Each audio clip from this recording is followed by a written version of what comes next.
பெரிய கார் ஒன்று எங்கள் வீட்டு முன் வந்து நின்றது. காரில் இருந்து இறங்கிய தயாரிப்பாளர் ஒருவர், நான் எடுக்க போகும் படத்தில் நீங்க தான் ஹீரோ, ஜெயலலிதா தான் ஹீரோயின் என்று சொல்லி அட்வான்ஸாக வைத்துக் கொள்ளுங்கள் என 1000 ரூபாய் கொடுத்து விட்டு கிளம்பினார்.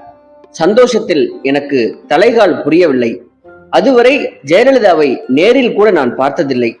பெரிய பெரிய ஹீரோக்களுடன் ஜோடியாக நடித்துக் கொண்டிருந்த ஜெயலலிதாவுடன் எனக்கு நடிக்க வாய்ப்பு கிடைப்பது என் மிகப்பெரிய அதிர்ஷ்டம். எப்போதும் அவரது நினைவாகவே இருந்தது. சிரசாசனம் செய்யும் போது கூட ஜெயலலிதாவின் முகம்தான் என் கண் முன் நின்றது. ஆனால் நாளாக நாளாக எனக்கு தாடிதான் வளர்ந்தது. போன தயாரிப்பாளர் பிறகு வரவே இல்லை. ஒரு கார் சத்தம் கேட்டாலே ஓடிப்போய் வாசலில் எட்டி பார்ப்பேன். தினமும் டென்ஷன் டென்ஷன். சாப்பாடு கிடைத்தால்தான் உண்டு, இல்லை என்றால் பட்டினிதான் என்ற நிலை ஏற்பட்டது.